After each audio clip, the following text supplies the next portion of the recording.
पूरी दुनिया में पक्षियों की 10,000 से भी ज्यादा प्रजातियां पाई जाती हैं। सभी के वही दो पंजे, दो पंख और एक गर्दन होती है।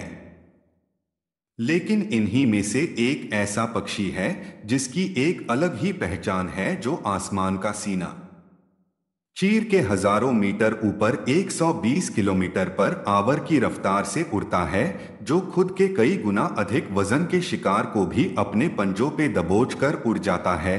और इसीलिए उसे पक्षियों का राजा कहा जाता है, जिसे हम बाज के नाम से जानते हैं। और एक बाज इतना ऊंचा मुकाम हासिल करता है अपनी ट्रेनिंग और अपनी पुनर्जन्म की वजह से।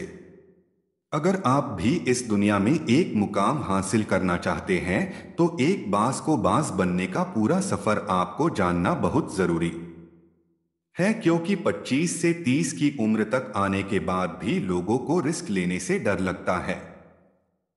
लेकिन एक बाज की जीवन की शुरुआत ही रिस्क से होती है।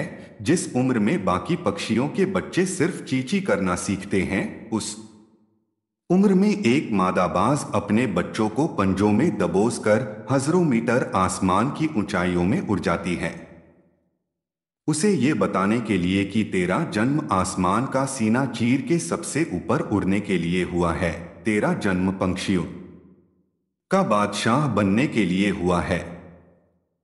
जमीन से हजारों मीटर ऊपर ले जाकर मादा बाज अपने पंजों से उसे छोड़ देती है, और यहीं से शुरू होती है उसकी हाई रिस्क ट्रेनिंग। वो चूजा जमीन की तरफ तेजी से गिरने लगता है, थोड़ा नीचे आता है तो उसके पंख खुलने लगते हैं। नीचे आते आते वो अपने पंख फड़फड़ाने लगता है, लेकिन वो अभी तक उड़ना नहीं सीखा है। वो जमीन से कुछ ही ऊपर होता है। ऐसा लगता है कि कुछ ही सेकंड में उसका जीवन समाप्त हो जाएगा।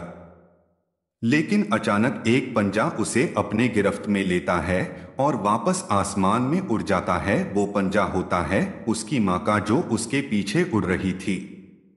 उसकी ये ट्रेनिंग तब तक चलती रहती है जब तक वो उड़ना नहीं सीख जाता है।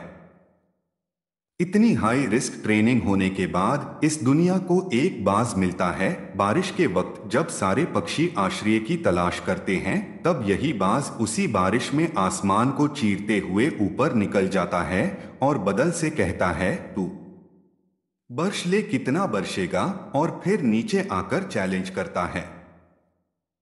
एक बाज की उम्र लगभग 70 साल होती है।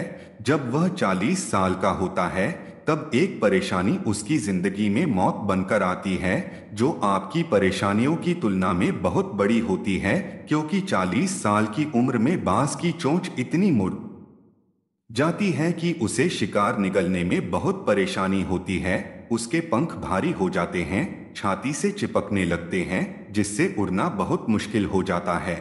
उसके पंजे लंबे और लचीले हो जाते हैं, जिससे वो शिकार को सही से नहीं पकड़ पाता। अब उस बाज के पास सिर्फ 3 रास्ते होते हैं। एक, वो अपने शरीर त्याग सकता है। 2, गिद्ध की तरह छोड़े हुए भोजन पे निर्भर हो जाए। और 3, सबसे कठिन और पीड़ादायक रास्ता, अपने आप को पुनः स्थापित का, फिर से आसमान का सीना चीरकर उड़ने का। और वो इसी तीसरे रास्ते को चुनता है और अपने पास के सबसे ऊंची चोटी पे पहुंच जाता है। वहां पर अपना घोंसला बनाता है और फिर शुरू होता है परेशानियों को जड़ से उखाड़कर आसमान में उड़ने का सफर। वह अपनी चोंच को एक चट्टान पर मार मार कर तोड़ देता है, लहूलुहान हो जाता है और इंतजार करता है नई चोंच के आने का। उसके बाद अपनी नई चोंच से अपने पंजों को काट देता है और फिर इंतजार करता है नए पंजों के उग आने का। उसके बाद वह अपने एक एक पंख को अपने शरीर से अलग करता है और फिर इंतजार करता है नए पंख उग आने का। और इस प्रक्रिया में उसे समय लगता है पूरे 5 महीने का। इन 5 महीनों के कड़ी तपस्या से एक बाज का पुनः जन्म होता है। वो फिर से तैयार हो जाता है आसमान का सीना चीर कर उड़ने के लिए। जो 3 रास्ते बाज के पास थे, वही 3 रास्ते आपके पास होते हैं। लेकिन कुछ लोग पहले रास्ते को चुनते हैं और परेशानियों के तले दबकर सुसाइड कर लेते हैं। ज्यादातर लोग दूसरे रास्ते को चुनते हैं। वो परेशानियों का बोझ पड़ते ही अपने लक्ष्य को छोड़कर एक नॉर्मल लाइफ जीने लगते हैं। और कुछ वो लोग भी होते हैं जो इस परेशानियों को लात मारकर अपनी मेहनत के दम पर बाज की तरह आसमान की बुलंदियों को छूते हैं।